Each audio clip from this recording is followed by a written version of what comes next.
Hi, welcome everyone. Welcome to my channel. Today I'm going to be sharing with you 9 things prime contractors are looking for in a subcontractor. All right, do you have these things? What do you think? If you don't, go get them. All right, here we go.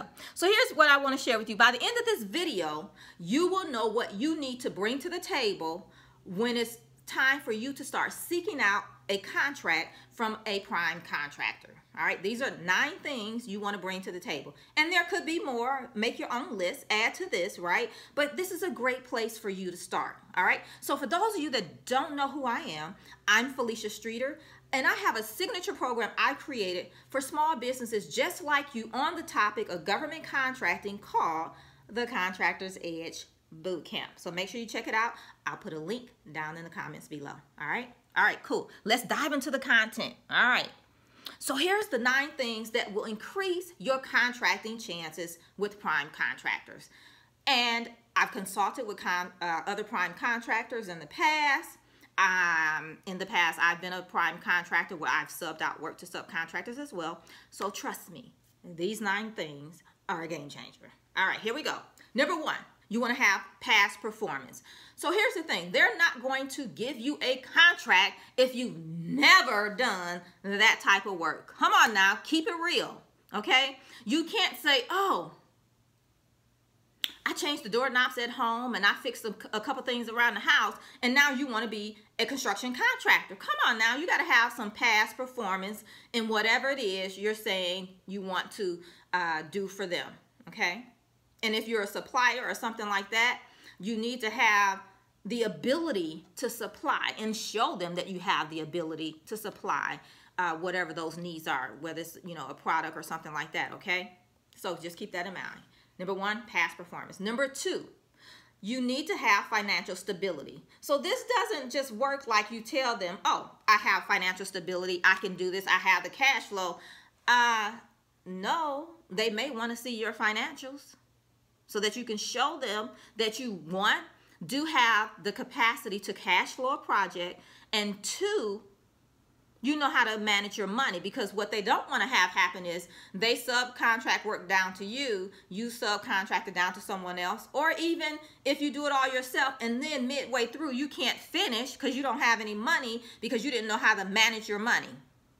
Financial stability, okay? You got to have that. And just as a side note, QuickBooks, you got the desktop version, online, game changers. But get into an accounting system if you don't already have one, okay? All right, 3rd thing, insurance.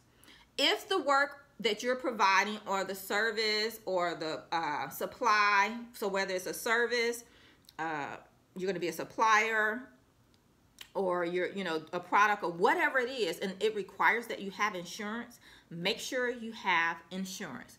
Now, insurance comes in at different levels. So of course, in general business, you'll have a certain level of insurance. But here's what you want to be able to do. If you get into a project where it's at a new level for you, you want to be able to get insurance at that new level to cover everything, okay? So at the bare minimum, have your basic insurance, and then when you're awarded the contract, then you'll increase that insurance if you need to, okay? But have the basics, okay? Number 4, bonding. So this is really for my construction contractors, and depending on some of the other ones, if you may have to have a supply bond or something like that, because you could have to have a performance bond, a supply bond, various types of bonds. So if what you provide requires you having bonding, then you need to have that in place. Now, you don't get the bond until you need it, but you do want to know that when the time comes, you do have the ability to get a bond. So what does that look like? That means that you need to be talking to bonding companies prior to needing them. And you need to already have things laid out to where they said, okay, we'll give you a bond at maybe $100,000 per, and an aggregate of $300,000 or something like that. Whatever it looks like, you need to know what those numbers are, because you don't want to bid on something that you can't bond. That's stupid, right? And a waste of your time and a waste of your money. All right, moving on. I digress on that one. Number 5. Know how to close out a project. This is a stickler for prime contractors. You come, you do the work, you're really, really great, and once they've paid you, all of your money but a little bit, say the last 10%, then you go ghost on them and they can't find you to complete the, the last of the project or come back and do your punch out stuff. Don't do that. Close out your projects just as great as you start them. Keep that in mind. That will keep them coming back to you, because that's really a game changer, and it allows them to stay on schedule and get things done to where they're not back charged, and then they don't have to back charge you. So close out a project, great. All right, number 6, you want to have project management skills, because it's a project. You need to know how to manage that, and manage that means money, paper, and people. You got to put all that together and be able to manage it. Okay? That's important. Number 7, ability to work within the project schedule. I talked a little bit about that previously, not too long, a couple up with the project management and closing out. But you want to have the ability to work within the schedule and stick to the schedule. So 1, you need to know what the schedule is, right? You need to know how long it takes you to do a particular job, and because you're going to tell them that, right, when you're bidding, and then they want you to stick to that, okay? So that means you may have to put off another project if you know this schedule is X, Y, Z, and you got to come in on X. So when they're ready, you need to be able to come in and stick to the schedule. So that may mean that you have to hire additional workers, whatever it looks like. Stick to the schedule, okay? If at all possible. Now, of course, if it rains, there's other variables, but ideally stick to the schedule, okay? Number 8, handling the paperwork. Now, we all know in government contracting, it's more paperwork than it usually is in the private sector and things like that sometimes. But they have their own way of doing things. Let me just say that, right? The government has their own way of doing things, which means your prime contractor has to do what the government requires them to do paperwork-wise in order to get paid. So they need you to manage your paperwork so that you get it to them timely, so that they can then in turn package it with their paperwork to give it to the government as they've requested so that they can get paid. And here's a little sugar for a dime for you. So if you don't, say, for example, give them your certified payroll in time, then guess what? You're going to miss that pay schedule because they can't include your work in that invoice. Okay? See why that paperwork is crucial and needs to be done on time? All right. I don't need to say any more. Number 9, manpower for the project size. If you know you're bidding something and you're going to have to increase your capacity and workers, start looking for them before you need them. Don't wait until the last minute and then you're trying to ramp up. That's craziness, okay? So make sure you have the manpower for the project size. And if you don't, as you're bidding it, then you need to put it in place quickly, okay? Number 10, oh my gosh, this is really, really crucial. And they're all important, but this communication, Jesus, communication, okay? They want to have the ability to reach you. Like when you're bidding and in the beginning, you're trying to wait and see if you're going to get the contract. You're always available. And then once you get the contract, they can never reach you kind of thing. What's up with that, right?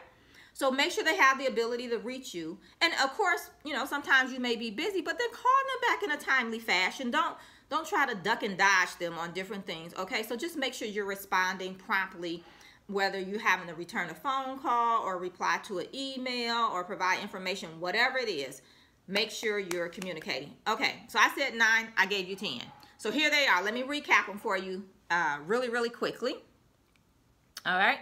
Number 1, past performance, right? You want to have these things to increase your contracting chances with the primes. 1, past performance. 2, financial stability. 3, insurance. 4, bonding. 5, know how to close out a project. 6, project management skills. 7, the ability to work within the project schedule.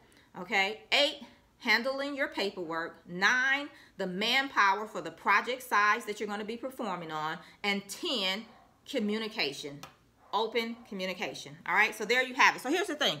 If you're digging what I'm putting down here, do me a favor and subscribe to this channel.